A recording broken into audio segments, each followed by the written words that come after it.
Hello అండి, welcome to ఇంటి రుచులు బై రాజీ. ఈరోజు నేను చేయబోయేది స్పాంజ్ కేక్ అండి. ఇంట్లో ఓవెన్ లేకుండా కేక్ ఎలా ప్రిపేర్ చేసుకోవాలో చూసేద్దాము.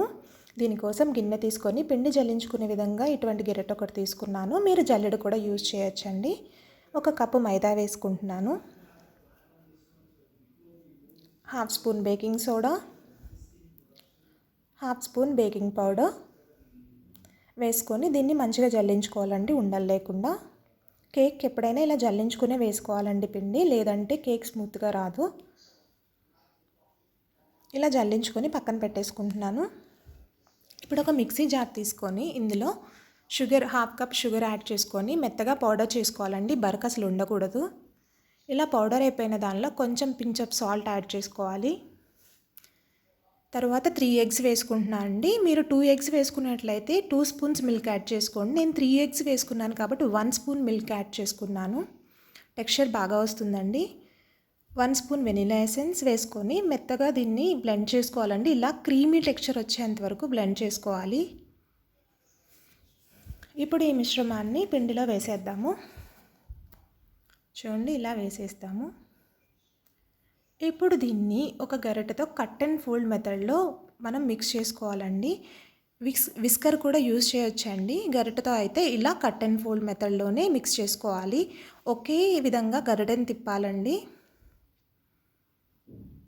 ఇలా ఉండలు లేకుండా మొత్తం మిక్స్ చేసేసుకోవాలి పిండి మొత్తాన్ని. చూడండి, ఎక్కడ ఉండలు ఉండకూడదండి. ఇలా కట్ అండ్ ఫోల్డ్ మెథడ్లోనే మిక్స్ చేసుకోవాలి. ఇప్పుడు దీనిలో నేను 50 గ్రామ్స్ బటర్ యాడ్ చేసుకుంటున్నానండి. బటర్ ఎప్పుడైనా మెల్ట్ చేసే వేసుకోవాలి. ఒకవేళ బటర్ లేకపోతే మీరు సన్ఫ్లవర్ ఆయిల్ కానీ రైస్ బ్రాన్ ఆయిల్ కానీ యూజ్ చేసుకోవచ్చండి. పల్లి ఆయిల్ మాత్రం యూజ్ చేయొద్దు, కేక్ స్మెల్ వచ్చేస్తుంది. ఇలా కట్ అండ్ ఫోల్డ్ మెథడ్లో మిక్స్ చేసేసుకోవాలి. తరువాత స్టవ్ ఆన్ చేసుకొని నేను కేక్ గిన్నె యూజ్ చేస్తున్నాను కాబట్టి దానికి ఇచ్చిన బాటంలో నేను ఇలా సాల్ట్ వేసుకొని వేడి చేసుకుంటున్నాను.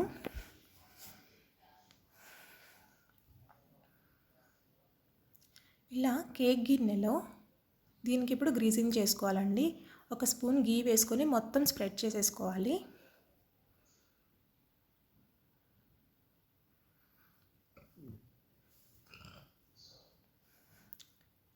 మొత్తం ఇలా స్ప్రెడ్ చేసేసుకోవాలి. తర్వాత దీనిలో కొంచెం మైదా వేసుకుంటున్నాను. 1 స్పూన్ మైదా వేసుకొని ఇలా డస్టింగ్ చేసుకోవాలి. నెయ్యి వేసిన చోటంతా ఇలా డస్టింగ్ చేసుకోవాలి. దీనివల్ల కేక్ అతుక్కోకుండా వస్తుందండి. బటర్ పేపర్ ఉన్న వాళ్ళు అది యూజ్ చేసుకోవచ్చు. ముందుగా మిక్స్ చేసుకున్న ఈ బ్యాటర్ని వేసేద్దాము. కేక్ బ్యాటర్ని ఇప్పుడు మౌల్డ్లో వేసేద్దాము. ఈవెన్గా స్ప్రెడ్ చేసుకోవాలండి మౌల్డ్ మొత్తం.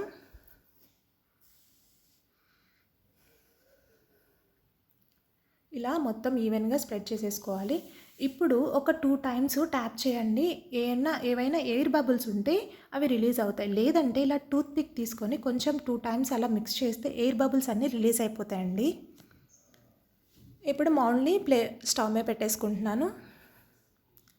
లిడ్ పెట్టేసుకోవాలి.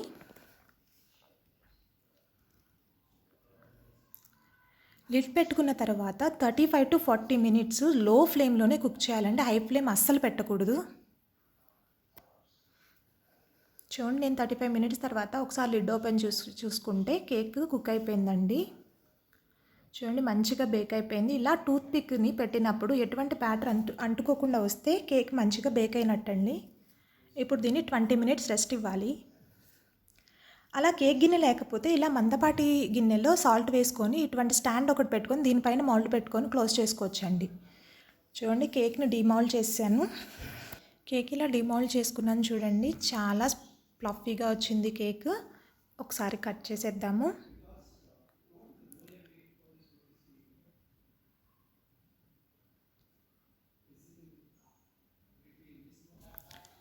చూడండి, కేక్ ఎంత ఫ్లఫీగా వచ్చిందో. స్పాంజ్ కేక్ రెడీ అయిపోయిందండి ఈజీ మెథడ్స్తో. మీకు కనుక నా వీడియో నచ్చినట్టయితే please like, share and subscribe my channel అండి. Thanks for watching.